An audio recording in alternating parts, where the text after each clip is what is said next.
अस्सलाम वालेकुम class. Today's our topic is about phylum chordata. अब फाइलम कॉर्डेटा के अंदर सबके अंदर एक कॉमन करेक्टर है, वो है नोटोकॉर्ड। जितने भी फाइलम कॉर्डेटा होते हैं उन सबके अंदर नोटोकॉर्ड प्रेजेंट होता है। इन्होंने कहा कि इसके सारे मेंबर्स के पास जो सा है वो नोटोकॉर्ड प्रेजेंट होगा। किसी के पास लार्वल स्टेज के अंदर होगा या एम्ब्रियोनिक स्टेज के अंदर प्रेजेंट होगा, या फिर क्या होगा, कुछ ऐसे और मेंबर्स होंगे जिनके पास अपनी पूरी लाइफ के अंदर नोटोकॉर्ड जो है प्रेजेंट होगा। लेकिन नोटोकॉर्ड इनके अंदर लाजमी प्रेजेंट होगा, चाहे वो लार्वल स्टेज हो या एडल्ट फॉर्म हो। लार्वल या एम्ब्रियोनिक स्टेज हमारे पास कौन सी होती है? जब यानी कि वो क्या होता है, एक इमेच्योर स्टेज में होता है, यानी कि बेबी की फॉर्म में होता है, और जब वो बड़ा होता है तो एडल्ट में कन्वर्ट हो जाता है। अब नोटोकॉर्ड की हम लोग डेफिनेशन देख लेते हैं। नोटोकॉर्ड होता क्या है? नोटोकॉर्ड एक rod like semi rigid body होती है। सेमी का मतलब होता है यानी कि हाफ रिजिड बॉडी। रिजिड का मतलब होता है जो मूव ना करे, साकिन। उन्होंने ऑफ वेस्कुलेटेड सेल्स यानी कि वेस्कुलर सेल से मिलके बनती है। और ये फिल किससे हुआ था है? ये सेल जो उनसे होते हैं वो फिल हुए होते हैं प्रोटीनेशियस मटेरियल से, यानी कि उस मटेरियल से जो प्रोटीन का मटेरियल जो उनसे होता है इनके अंदर फिलअप हुआ होता है। और ये पूरी बॉडी की लेंथ के अलॉन्ग जो सी है वो प्रेजेंट होती है। और इन दोनों और कहाँ पे प्रेजेंट होती है? एंटेरिक कैनाल के बिल्कुल सेंटर में ये प्रेजेंट होती है और पूरी बॉडी के अलॉन्ग प्रेजेंट होती है। एंड और उन्होंने कहा दूसरा एक और फीचर इनके अंदर डिवेलप होता है। एक तो नोटोकॉर्ड इंपॉर्टेंट फीचर होता है, नेक्स्ट हमारे पास होता है dorsal hollow central nervous system, यानी कि इनकी बॉडी के अंदर सेंट्रल नर्वस सिस्टम भी प्रेजेंट होता है। अब नोटोकॉर्ड की हम लोगों ने डेफिनेशन देख ली है, मैं भी इसका स्ट्रक्चर भी शो करवा देती हूँ। ये रिजिड बॉडी होती है जो वैक्यूलेटेड सेल से मिलके बनते हैं। वैक्यूलेटेड सेल वो होते हैं जिनके अंदर स्पेस प्रेजेंट होती है, और उस स्पेस के अंदर क्या होते हैं? इन वैक्यूलेटेड सेल्स के अंदर क्या हुआ था? प्रोटीन जो है वो फिलअप हुई होती है। अब इनका प्राइमरी फंक्शन क्या होता है नोटोकॉर्ड का? इसका प्राइमरी फंक्शन क्या होता है कि ये क्या करते हैं? बॉडी को सपोर्ट करता है और स्टिफ रखता है, यानी कि बिल्कुल एक्ट करता है as a skeletal axis. Skeleton का क्या काम होता है? बॉडी को शेप प्रोवाइड करना। तो ये बॉडी को स्टिफ रखता है, यानी कि एकदम जैसे हमारी जो सी है हम बैकबोन काम कर रही होती है, वो बॉडी को स्टिफ रखती है। अब इन्होंने कहा ये जो हमारे पास कॉर्डेट्स होते हैं इनका हैबिटॉट क्या होता है? इन्होंने कहा इनका ये कहीं पे भी रह लेते हैं। All habitat, they live in any habitat.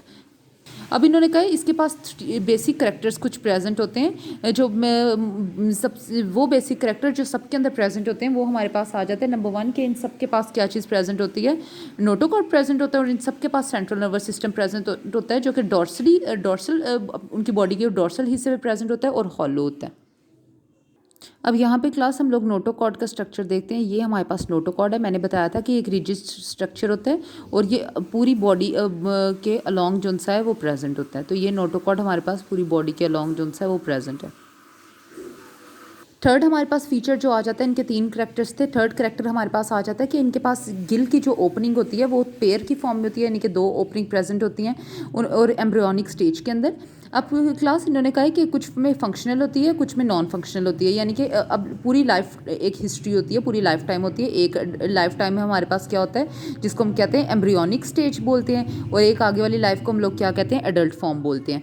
अब इन एम्ब्रियोनिक स्टेज जब वो एम्ब्रियो होता है और एडल्ट फॉर्म जब वो एडल्ट में कन्वर्ट हो जाता है। अब उन्होंने कहा इसके पास पेयर्ड ओपनिंग तो हमेशा प्रेजेंट रहती हैं गिल की, यानी कि 2 ओपनिंग प्रेजेंट होती हैं एम्ब्रियोनिक स्टेज के अंदर। अब क्या होता है, कभी कभी वो फंक्शनल होता है थ्रू आउट लाइफ, यानी कि पूरी लाइफ के अंदर फंक्शनल रहते हैं। वो कौन से होते हैं? एम्फीबियंस के अंदर, फिशेस के अंदर। जैसे ये जो पेयर्ड ओपनिंग होती हैं गिल की, वो पूरी लाइफ फंक्शनल रहती हैं, यानी कि काम करती रहती हैं। एयर उनके अंदर से आती है, बाहर जाती है।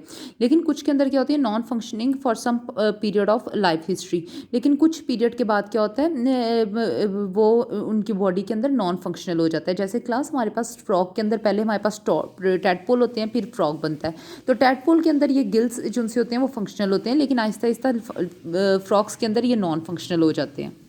यानी कि फ्रॉक्स के केस में एम्ब्रियो की लार्वल या एम्ब्रियो के केस में क्या होता है कि वो क्या होता है? वो फंक्शनल होते हैं गिल्स की ओपनिंग। लेकिन फ्रॉक के केस में क्या होता है? जब वो अडल्ट में कन्वर्ट हो जाता है तो वो नॉन फंक्शनल होता है।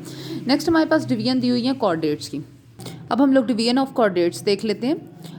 फ्रॉक्स के अंदर इस वजह से हमारे पास गिल्स काम नहीं करते क्योंकि उसने लैंड पे रहना होता है, तो लैंड पे जो है उनके अंदर चेंजेस आ जाती हैं और लंग्स जो हैं वो डिवेलप हो जाते हैं। अब इन्होंने कहा कि कॉर्डेट्स के 2 वो डिवीजन्स होती हैं। Number 1 lower chordate, number 2 higher chordate. Lower chordate के अंदर हमारे पास आ जाते हैं एम्फियोक्सिस, जबकि हायर कॉर्डेट के अंदर वो सारे वर्टिब्रेट्स होते हैं जिनके अंदर नोटोकॉर्ड प्रेजेंट होती है, लेकिन आहिस्ता आहिस्ता वो रिप्लेस हो जाती है by vertebral column and a bony brain case.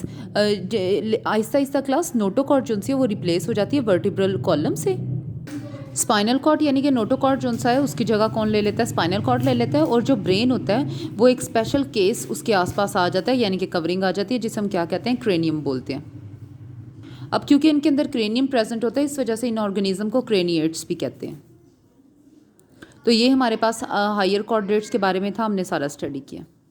अब क्लास यहाँ पे फाइलम कॉर्डेटा की डिवीजन लिखी हुई है। ये सबसे पहले हमारे पास होता है क्रेनिएट्स यानी कि हायर कॉर्डेटा, और ये वो वाले ऑर्गेनिज्म क्रेनिया यानी कि जिनके अंदर क्रेनियम नहीं होता, यानी कि ब्रेन के ऊपर केस जो सा है वो प्रेजेंट नहीं होता, इनको हम लोग लोअर कॉर्डेट्स भी बोलते हैं। इनको क्लास फर्दर दो में डिवाइड किया गया, यूरो कॉर्डेट्स के अंदर और सेफेलो कॉर्डेट्स के अंदर, और आगे हमारे पास एग्जाम्पल उनकी लिखी हुई है। जबकि इनको क्लास हम आगे डिवाइड किया गया वर्टिब्रेटा के अंदर। वर्टिब्रेटा की दो सुपर क्लासेस हैं जिसको हम कहते हैं पाइसिस, और हमारे पास आ जाते हैं टेट्रापोड्स, और नीचे एग्जांपल्स लिखी हैं। अब क्लास मैंने तुम लोगों को बता दी है, सबसे पहले हायर कॉर्डेटा के बारे में बताया है, अब मैं लोअर कॉर्डेटा के बारे में एक दफ़ा बता देती हूँ। लोअर कॉर्डेटा को दो डिवाइड किया गया, एक को कहते हैं यूरो कॉर्डेटा और एक को कहते हैं सेफेलो कॉर्डेटा। अब इन्होंने कहा है कि नोटोकॉर्ड जो सा होता है, नोटोकॉर्ड की मैंने डायग्राम दिखाई है, और नर्व कॉर्ड की भी मैं अभी दिखा देती हूँ। नोटोकॉर्ड और नर्व कॉर्ड जो सा है, ये दोनों स्ट्रक्चर साथ साथ ही प्रेजेंट होते हैं। ऊपर भी डायग्राम बनी है, इसमें थोड़ा क्लियर नहीं है, मैं क्लियर करके दिखाऊंगी। तो ये दोनों जो से इन्होंने कहा ये सिर्फ फ्री स्विमिंग लार्वा के अंदर प्रेजेंट होता है, यानी कि जब लार्वल फॉर्म में नोटोकॉर्ड ये कॉर्डेट्स होते हैं तो फ्री स्विमिंग करते हैं, यानी कि फ्रीली मूव कर रहे होते हैं, अटैच नहीं होते सबस्ट्रेट के साथ, तो ये दोनों स्ट्रक्चर उसके अंदर क्या होंगे, प्रेजेंट होंगे। जबकि एडल्ट्स जो से होते हैं, यानी कि जब ये बड़े हो जाते हैं, एडल्ट की फॉर्म ले लेते हैं, रिप्रोडक्टिवली मैच्योर हो जाते हैं, तो ये सिसाइल होते हैं। सिसाइल का मतलब होता है अपने सबस्ट्रेट के साथ अटैच रहते हैं, फ्रीली मूव नहीं करते, और उन्होंने कहा ये एक कवरिंग के अंदर इनक्लोज हो जाते हैं, जिसे हम क्या कहते हैं, ट्यूनिक बोलते हैं। इस वजह से क्योंकि इनके अंदर ट्यूनिक प्रेजेंट होती है, ट्यूनिक लेयर प्रेजेंट होती है, इनको हम लोग क्या कहते हैं, ट्यूनिकेट्स बोलते हैं। अब ये क्लास अगर नीचे से हमारे पास नोटोकॉर्ड जो है वो मूव कर रही है, तो उसके बिल्कुल ऊपर हमारे पास डॉर्सल हॉलो, डॉर्सल का मतलब होता है जो ऊपर की तरफ प्रेजेंट हो, हॉलो नर्व कॉर्ड जो है वो प्रेजेंट है। तो ये हमारे पास दोनों स्ट्रक्चर साथ होते हैं। अब क्लास जो हमारे पास सेफेलो कॉर्डेट होते हैं, सेफेलो का मतलब हेड होता है, सेफेलो कॉर्डेट होते हैं, उन्होंने कहा नोटोकॉर्ड और नर्व कॉर्ड जो सी है वो पूरी एंटायर लाइफ इनकी बॉडी के अंदर प्रेजेंट रहती है। और इसमें एग्जांपल आ जाती है हमारे पास एम्फियोक्सिस की। तो इन दोनों के अंदर नोटोकॉर्ड जो सी है सिर्फ लार्वल फॉर्म में प्रेजेंट होगी, अडल्ट में नहीं प्रेजेंट होगी, अडल्ट में ट्यूनिक लेयर प्रेजेंट होती है, जबकि इसके अंदर नोटोकॉर्ड और नर्व कॉर्ड एंटायर लाइफ में प्रेजेंट रहेगी। ये दोनों के अंदर बस एक लाइन का ये डिफरेंस है, दो डिफरेंसेस आ रहे हैं, एक ट्यूनिकेट के और एक नोटोकॉर्ड और नर्व कॉर्ड का। ये टेबल भी इसमें याद करना है और ये भी। अब क्लास ये जो बॉडी है ये एक कवरिंग के अंदर इनक्लोज हुई है, जिसको इस लेयर को, इस कवरिंग को हम लोग क्या कहते हैं, इसको हम लोग ट्यूनिकेट बोलते हैं।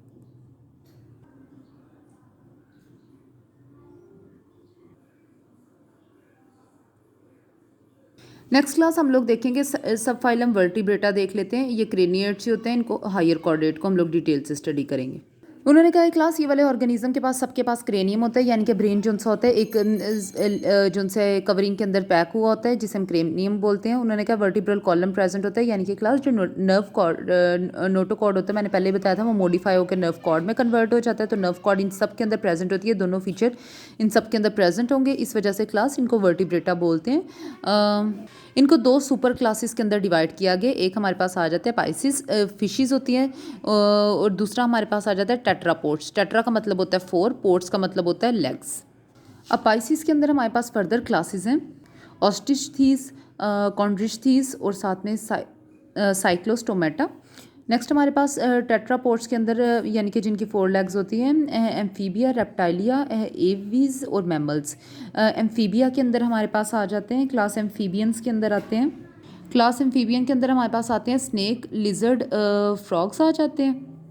और रेप्टाइल्स के अंदर हमारे पास आ जाते हैं crocodile, lizard, snake, turtles. Amphibians के अंदर हमारे पास आ जाते हैं सैलमेंडर, सैलमेंडर बिल्कुल लिजर्ड की तरह होती है। उसके बाद हमारे पास आ जाते हैं फ्रॉग्स आ जाते हैं, टोड्स आ जाते हैं। नेक्स्ट हमारे पास क्लास एवीज के अंदर हमारे पास आएंगे बर्ड्स, और मैमल्स के अंदर ह्यूमन भी आ जाते हैं, बर्ड्स आ जाते हैं इसमें, और मैमल्स में ह्यूमन भी आ जाते हैं। कोई भी वो जानवर जिसकी स्किन के ऊपर हेयरी स्किन हो, वो मैमल्स होते हैं। अब वर्टिब्रेट्स को फर्दर डिवाइड किया जाता है दो में, एक को हम लोग कहते हैं एमनियोट्स और एक को कहते हैं एमनियोटा। एमनियोट्स वो जहाँ पे क्या होता है फ्यूटल मेम्ब्रेन जो उनसी होती है वो प्रेजेंट नहीं होती जिनके अंदर, ये हमारे पास होते हैं तीनों, जबकि हमारे पास ये वाले वो वाले ऑर्गेनिज्म जिनके अंदर फ्यूटल मेम्ब्रेन प्रेजेंट होती है, जैसे हमारे पास नीचे 3 एग्जाम्पल दी हुई हैं। अब फीटल मेम्ब्रेन हमारे पास क्या होती है, जब एक फीटस जो सा होता है, फीटस हमारे पास किसी भी ऑर्गेनिज्म की बॉडी के अंदर प्रेजेंट होता है, तो वो फीटस के इर्द गिर्द एक मेम्ब्रेन प्रेजेंट होती है जिसे हम क्या कहते हैं, फीटस मेम्ब्रेन कहते हैं। अब कुछ ऑर्गेनिज्म के अंदर फीटस मेम्ब्रेन प्रेजेंट नहीं होती और कुछ के अंदर होती है, जिनके अंदर होती नहीं होती उनको हम कहते हैं एमनियोट्स, जिनके अंदर नहीं होती उनको हम एमनियोट्स बोलते हैं, और जिनके अंदर होती है उनको हम लोग एमनियोटा बोलते हैं। नेक्स्ट हमारे पास सुपर क्लास पाइसिस की 3 क्लासेस होती हैं। इन 3 क्लासेस को हम 1 बाय 1 एक्सप्लेन करेंगे। सबसे पहले हमारे पास आ जाता है साइक्लोस्टोमेटा। साइक्लोस्टोमेटा के अंदर सारे वो ऑर्गेनिज्म होते हैं, एक तो जो प्रिमिटिव लिविंग वर्टिब्रेट्स होते हैं, सारे वो वर्टिब्रेट्स, यानी वर्टिब्रेट्स वो जिनके अंदर वर्टिब्रल कॉलम होता है, स्पाइनल कॉर्ड ब्रेन, सारे वो वर्टिब्रेट्स जो क्या होते हैं, प्रिमिटिव लिविंग होते हैं, यानी कि कदीम टाइम के होते हैं, एंड विदाउट जॉस, और उनके अंदर जॉस जो से होते हैं वो प्रेजेंट नहीं होते। They are represented as lamprey and hagfish. उन्होंने कहा सबसे ज़्यादा इनके साइक्लोस्टोमेटा के अंदर कौन से ऑर्गेनिज्म जो से होते हैं उनको रिप्रेजेंट किया जाता है, लैम्प्री को और हैगफिशेस को। दोनों ये फिशेज होती हैं, लैम्प्री भी और हैगफिश भी। उनके करैक्टरिस्टिक देख लेते हैं। नंबर 1, इनकी बॉडी जो सी होती है वो लॉन्ग होती है, सील लाइक। ये लैम्प्रीज होती हैं, इनकी बॉडी लंबी होती है, सील लाइक होती है। स्केल्स जो से होते हैं उसके ऊपर बिल्कुल प्रेजेंट नहीं होते, एब्सेंट होते हैं। कोई पेयर्ड अपेंडिजेस नहीं प्रेजेंट होती, यानी कि लेग्स वगैरह उसके ऊपर। कार्टिलेज जो से होते हैं उनका स्केलेटन जो सा होता है, स्केलेटन 2 टाइप्स के होते हैं, या बोनी या कार्टिलेज। जो ह्यूमन के अंदर स्केलेटन होता है वो बोनी होता है, हमारे अंदर बोनी स्केलेटन होता है, यानी कि हड्डियाँ से प्रेजेंट होती हैं। ये पूरा का पूरा कार्टिलेज से बना होता है। जो कार्टिलेज की वो जो सॉफ्ट बोन होती है, इनका पूरा स्केलेटन उससे मिलकर बना होता है। नेक्स्ट हमारे पास आ जाता है वेंट्रल सक्टोरियल माउथ, यानी कि वेंट्रल होता है, सक्टोरियल माउथ होता है। ये सक्टोरियल वो होता है जो क्या करता है, जो सक करता है, क्योंकि ये जो से होते हैं लैम्प्रीज जो से होते हैं वो क्या करते हैं, वो दूसरे ऑर्गेनिज्म के ब्लड के ऊपर फीड कर रहे होते हैं, तो ये क्या करते हैं, वो इनका माउथ इस तरह की शेप होती है कि वो सक करने के लिए यूज़ होता है। तो सक्टोरल माउथ का मतलब होता है वो माउथ जिनकी आगे से इस तरह की शेप हो, जो क्या करे, जो सक कर सके, स्पेशल सकिंग माउथ उसका बनाओ। नेक्स्ट है हार्ट विद 1 ओरिकल। अब लैम्प्री का जो सा हार्ट होता है उसके अंदर सिर्फ एक ही ओरिकल जो सा है वो प्रेजेंट होता है। अब इन्होंने कहा कि इसके अंदर गिल्स के पेयर कितने प्रेजेंट होते हैं, 6 से 14 पेयर ऑफ गिल्स प्रेजेंट होते हैं, क्योंकि फिशेज होती हैं ये क्या करते हैं, गैस एक्सचेंज के लिए गिल्स यूज़ करते हैं। नेक्स्ट है डाइजेस्टिव सिस्टम लेक स्टमक। इनका जो डाइजेस्टिव सिस्टम होता है उसके अंदर स्टमक प्रेजेंट नहीं होता। स्टमक इस वजह से प्रेजेंट नहीं होता क्योंकि ये क्या कर रहे होते हैं, ब्लड को सक कर रहे होते हैं, इस वजह से इन्हें कोई भी फूड की डाइजेशन वगैरह नहीं करनी पड़ती, बल्कि न्यूट्रिएंट सिर्फ ये क्या करते हैं, ट्रांसफ़र करते हैं। नेक्स्ट हमारे पास है sexes are separated in lamprey, यानी कि क्या होता है, मेल और फीमेल अलग अलग होते हैं, एक ही ऑर्गेनिज्म के अंदर नहीं होते। हैगफिशेस आर हर्माफ्रोडाइट। लैम्प्री के अंदर मेल और फीमेल अलग अलग होंगे, लेकिन हैगफिशेस जो सी होती हैं वो हर्माफ्रोडाइट होते हैं। हर्माफ्रोडाइट का मतलब होता है मेल और फीमेल एक ही ऑर्गेनिज्म के अंदर प्रेजेंट होते हैं। फर्टिलाइजेशन एक्सटर्नल होती है। एक्सटर्नल का मतलब होता है लैम्प्री फीमेल जो लैम्प्री या हैगफिश होंगे वो क्या करेंगे, फीमेल लैम्प्री एग अपने ले कर देगी और उसी जगह पे जो मेल लैम्प्री होगा वो क्या करेगा, अपने स्पर्म भी रिलीज़ कर देगा और स्पर्म खुद ब खुद एग को फर्टिलाइज कर देंगे। External fertilization. अगर and there is a long larval period in lamprey, यानी कि क्या होता है, जब एग के अंदर से लार्वा निकलता है तो लैम्प्री जो सा होता है वो बहुत ज़्यादा लॉन्ग पीरियड अपने लार्वल फॉर्म में ही रहता है, एडल्ट में कन्वर्ट नहीं होता। हैगफिशेस हर्माफ्रोडाइट होते हैं। अब एक ऑर्गेनिज्म है जिसके अंदर मेल भी है फीमेल भी है, दूसरा ऑर्गेनिज्म है मेल भी है फीमेल भी है। ये एक ऑर्गेनिज्म क्या करेगी, वो अपना मेल वाला पार्ट फीमेल वाला पार्ट यूज़ करेगी और एग्स ले करेगा, जबकि दूसरा ऑर्गेनिज्म जो है वो अपना मेल वाला पार्ट यूज़ करेगा और स्पर्म रिलीज़ करेगा। तो इस तरह क्या होगा, उनके अंदर उनकी जेनेटिक जो सी होगी, जेनेटिक मटीरियल के अंदर थोड़ी वेरिएशन आएगी ताकि वो न्यू इन्वायरमेंट को ज़्यादा अच्छे तरीके से अडॉप्ट कर सके। जबकि अगर वो क्या करेंगे, अपने ही एग के अंदर अपने स्पर्म जो से वो ऐड कर देंगे तो फिर जेनेटिक वेरिएशन नहीं आएगी और वो इन्वायरमेंट को अच्छी तरह अडॉप्ट नहीं कर सकेंगे।